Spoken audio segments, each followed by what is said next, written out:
Bonjour à tous, bienvenue dans ce nouvel épisode Le Canap by Excelsior. Aujourd'hui, j'ai le plaisir d'accueillir Pierre Blanchemaison. Comment tu vas Pierre? Bonjour, ça va très bien, très bien. Super, impeccable. Donc Pierre est le Head of Digital de Nestlé Waters International. Exactement. Ça nous fait très plaisir en tout cas de t'accueillir dans ce nouvel épisode. Merci de me recevoir. Avec plaisir en tout cas. Est-ce que tu peux peut-être commencer par te présenter pour les personnes qui nous regardent et présenter un peu ton périmètre, tes projets, voilà, ce que tu fais dans la vie.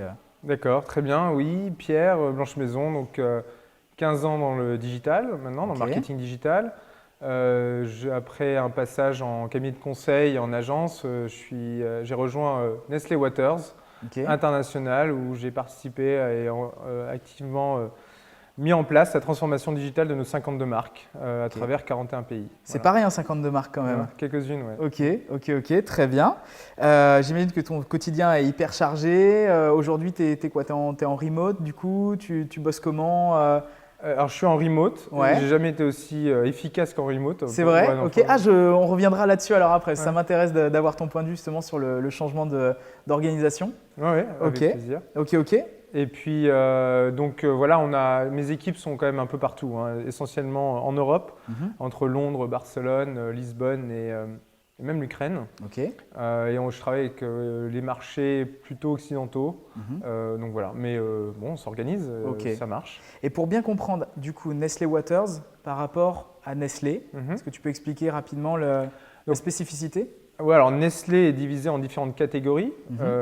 Les 4 principales catégories sont le pet care, donc tout ce qui est nourriture pour chiens et chats, le infant nutrition, donc pour les bébés, le coffee, donc beverages avec Nescafé notamment, et waters. Après, il y a d'autres catégories telles que la confiserie, telles que les céréales, mais les 4 principales sont celles-là. Waters pèse pour 10% du chiffre d'affaires total de Nestlé, donc on fait 8 milliards de chiffre d'affaires. On a 10% des employés, donc 33 000 employés. En fait, on est la catégorie qui représente le plus le purpose de Nestlé, qui est de enhance consumers' life with healthy products, puisqu'il n'y a rien de plus naturel et finalement bon pour la santé que de l'eau plate. D'accord, ok. Alors justement, on va embrayer un petit peu sur le sujet qui nous concerne aujourd'hui. Tu as voulu mettre en avant un nouveau produit, un nouveau concept qui s'appelle Refill Plus. Est-ce que tu peux déjà nous en parler, sachant que pour l'instant, c'est vraiment au stade de concept, du coup, tu m'expliquais. Voilà, c'est ça. On a fait un prototype l'année dernière et là, on va lancer un test marché, mais ce n'est pas un lancement commercial. D'accord, ok. Tu peux déjà nous expliquer un peu ce que c'est et d'où est venue l'idée déjà d'en arriver là déjà avec ce type de produit? On a fait le constat il y a 4 ans qu'on ne pouvait pas se limiter à juste vendre des bouteilles d'eau parce que le consommateur était beaucoup plus en train de chercher une solution d'hydratation, qu'elle soit de l'eau ou de l'eau aromatisée ou un jus de fruits ou du thé ou du café, plutôt que bouteille d'eau. Donc se positionner, on était leader du marché des bouteilles d'eau, mais on ne pouvait pas juste rester là-dessus. Et on a fait beaucoup de brainstorming, beaucoup de sessions avec des consommateurs, avec vraiment des protos en carton, notamment avec IDEO dans la Silicon Valley. Et un des projets, de nombreuses innovations sont sorties de là, beaucoup qu'on est en train de sortir. Et un autre projet qui est sorti, c'est justement un distributeur d'eau personnalisable. Alors qu'est-ce que j'entends par là? C'est qu'en fait, on donne la possibilité au consommateur de créer sa propre recette de boisson à base d'eau. Notre promesse, celle qui est très importante, c'est que c'est une boisson qui est sans sucre, 0 calories. Voilà.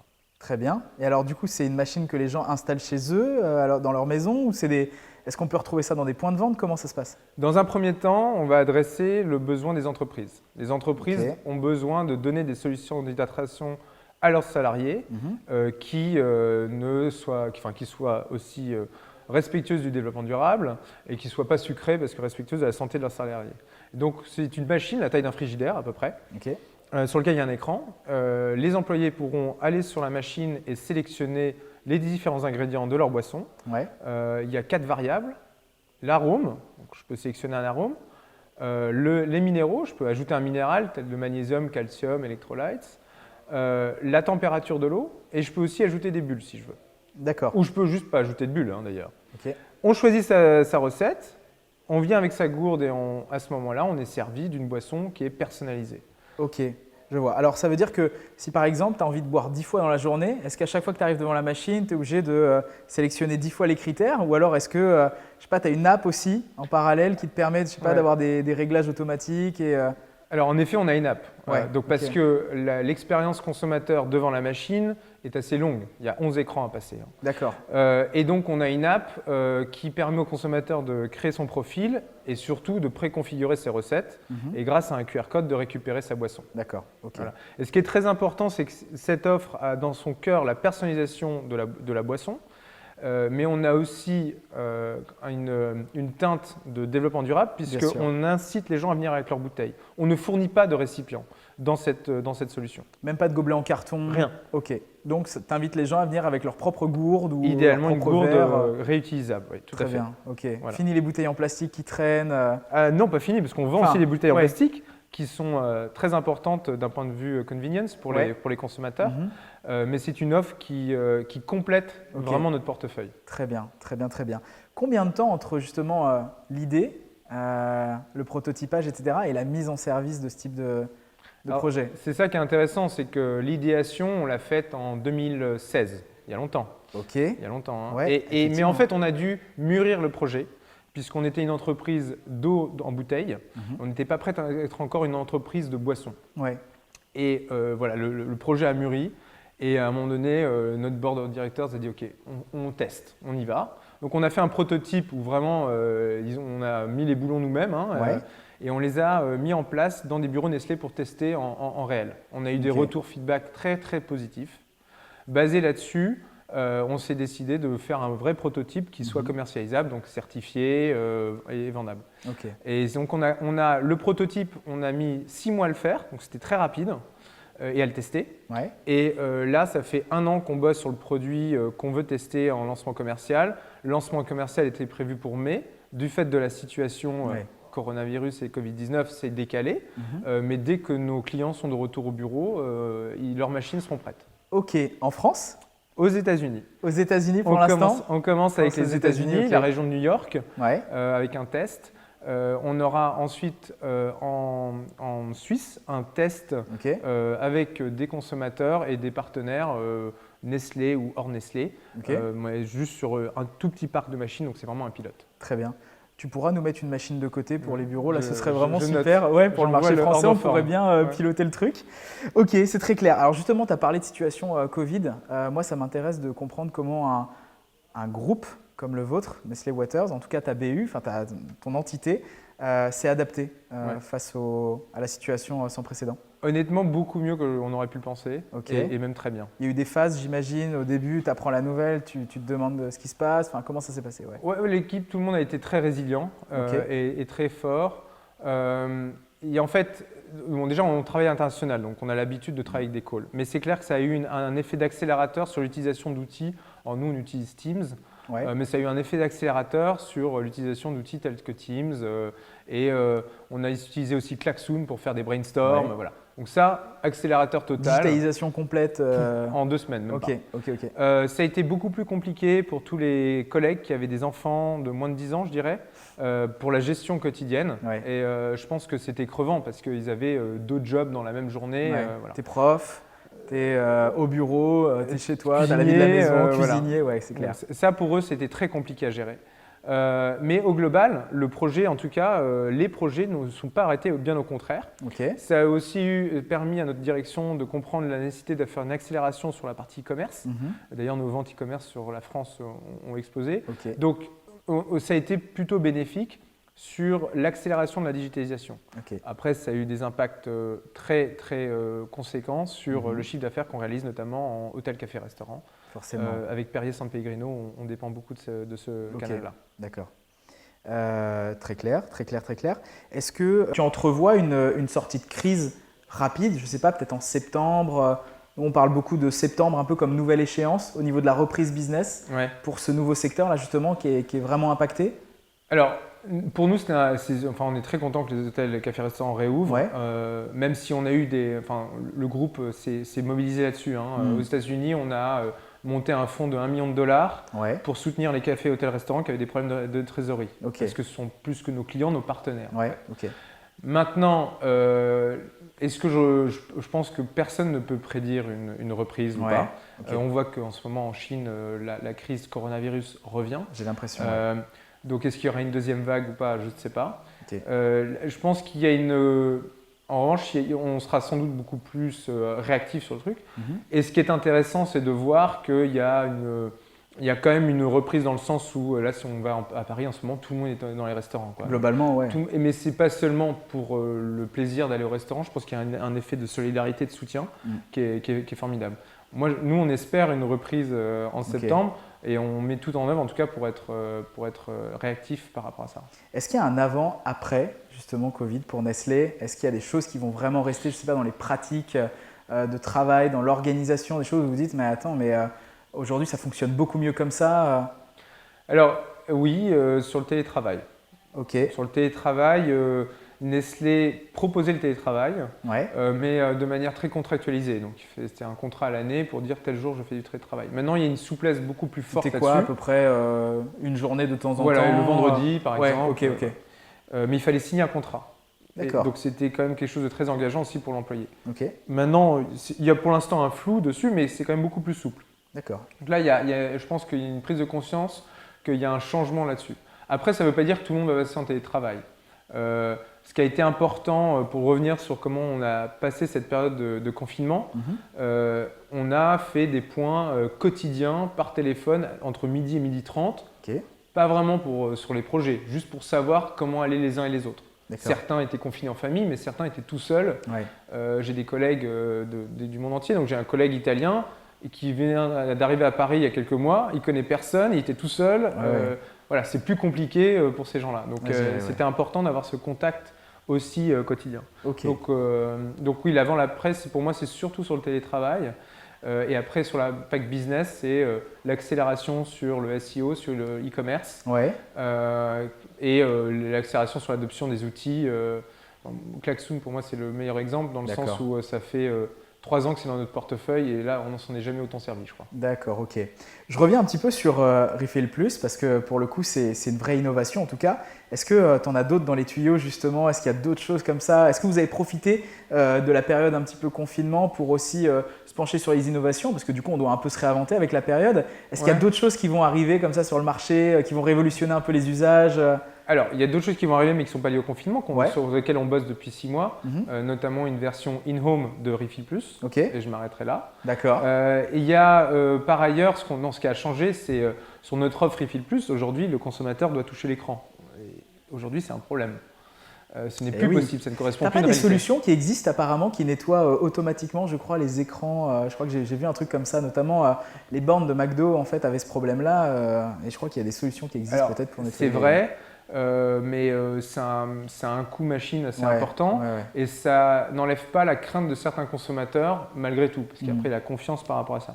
Donc nous là en ce moment, ce sur quoi on a repriorisé les équipes, c'est justement de développer une expérience complètement touchless. Donc c'est tout déporté sur le mobile, mais de manière intelligente. Voilà. Ok. Et donc la dernière étape, c'est quoi? C'est un scan de QR code de NFC en fait avec la machine entre la machine peut reconnaître le consommateur à travers un QR code ou un bracelet connecté de type NFC. Tout à fait. Et après, on a des idées sur la reconnaissance faciale et autres, mais là, je crois que c'est plus pour 2025. Ok, ça marche. Ouais, j'imagine. Du coup, quels sont tes prochains défis chez Nestlé Waters? Alors, va y avoir des nouvelles fonctionnalités pour Refill Plus qu'on va développer, et puis la version in-home. Tout ce que je pourrais dire là-dessus, c'est on fait un proto. Et ensuite, on va voir comment on intègre ça dans l'écosystème de Refill Plus. Ok, très bien. Donc, l'interaction en fait entre une app finalement et la machine. Et les machines. Les machines. Du coup, l'idée aussi de cette application, c'est que en tant que consommateur, je puisse suivre où j'en suis au niveau de mon hydratation. Qu'est-ce que je prends comme minéraux, si j'en prends trop, pas assez. Et puis derrière, on aimerait développer ça pour conseiller des types de minéraux ou des types de boissons en fonction de l'activité physique ou de l'agenda de la journée. Ou d'avoir peut-être des push notifs en disant tiens, ça fait 2 heures que tu n'as pas bu, tu devrais aller à la machine. Ou même boire en fait. Voilà. Et il y a aussi des bouteilles connectées assez intéressantes qu'on regarde qui sont capables de dire si la personne a bu ou pas son eau. Et donc de faire après des alertes pour dire attends, il faut que tu boives. Ok, donc plein de sujets hyper intéressants à venir. Ouais, ok, très clair. Excitant, ouais. Maintenant, on va s'intéresser un petit peu plus à toi, Pierre, pour le coup. Est-ce que tu as des personnes dans la vie qui t'inspirent? Une personne, waouh, tu te dis, c'est vraiment mon idole, enfin voilà.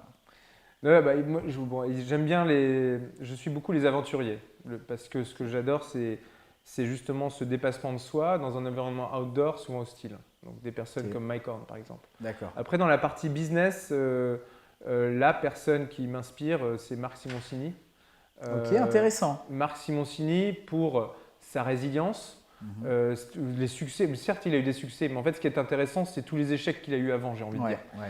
Et on a l'impression que tout ce qui touche, c'est de l'or. Donc là, en ce moment, c'est les vélos. Bah ouais, Angel. Coup, et puis, il y a aussi l'autre version qui va faire, qui s'appelle le Van Moof. Oui, c'est les concurrents, il me semble. Ouais. Et donc, du coup, ce qui est intéressant, non, mais il a une version aussi luxe de vélo de course, qui est autre qu'Angel. Ok. Et ce qui est intéressant, c'est que tout ce qui touche, ça paraît de l'or, mais ce qu'on ne voit pas, c'est tout ce qui s'est passé avant. Et la force, le drive et la force de caractère de Marc pour arriver à ça. Comment il s'est nourri en fait de ses échecs quelque part. Oui, il rebondit et puis il arrive à motiver des équipes, à engager des gens dans ses projets. Et il a ce côté aussi sustainable finalement sur les nouveaux projets qu'il lance, justement, vélo électrique, alors en plus etc. il est sur le vélo et moi-même je suis un grand fanat de vélo. Donc c'est parfait. Ok, très bien. Donc Marc Simoncini et Mike Horn. Pour le côté aventure, découverte, dépassement de soi. Il est ça éternel. Marche. Est-ce que tu as une app dont tu ne peux pas te passer? Une app dont je ne peux pas me passer, en ce moment c'est Strava. Strava. Tu vois, ok, je demande à chaque fois aux invités, évite de dire Waze ou évite de dire Spotify. Strava, je ne connais pas. Strava, je ne l'ai pas là, mais c'est une application qui permet de suivre tes performances sportives. Ok. Bon, je ne suis pas un ultra runner, mais je me suis mis à courir au mois de janvier pour pouvoir faire le semi-marathon, qui malheureusement a été annulé, mais j'ai continué à courir. Du coup. Okay. Et puis en fait, ce que j'aime, ça permet de voir une évolution, c'est mon côté data geek, de voir l'évolution de mes performances pour moi. Et puis après, on s'encourage avec des copains lorsqu'on fait des choses. Donc, voilà. Très bien. Est-ce que tu aimerais que la tech s'arrête ou pas? Est-ce que j'aimerais que la tech s'arrête? Ou ralentisse? Non, mais je pense que la tech ne devrait pas se ralentir ni s'arrêter, mais on ne devrait pas pour autant jeter la low-tech. Donc moi, ce que j'appelle low-tech, typiquement, ma machine à café, c'est une Moka, donc à l'italienne, à l'ancienne. Ouais. Et je trouve que, en fait, à chaque objet, son utilité pour des besoins. Donc, t'as pas de machine Nespresso du coup? J'en ai une, mais plus pour les amis. D'accord. Et c'est vrai que la tech, on en fait ce qu'on en veut en fait. Et c'est pas la tech le problème, c'est l'usage qu'on en fait. Donc au contraire, pour moi, elle ne devrait pas s'arrêter tant qu'elle apporte des bénéfices à la société. Ok. Pierre, le mot de la fin? Le mot de la fin, juste un mot. Un mot. Ok. Le mot de la fin, c'est… Tu me prends je sais pas pourquoi. Ça peut être une phrase, allez. Non, je pense que c'est un peu contextuel, mais pour moi, le mot de la fin, c'est résilience. Ok. Voilà. Par rapport à tout ce qu'on a vécu et ce qu'on est en train de vivre, c'est pas terminé.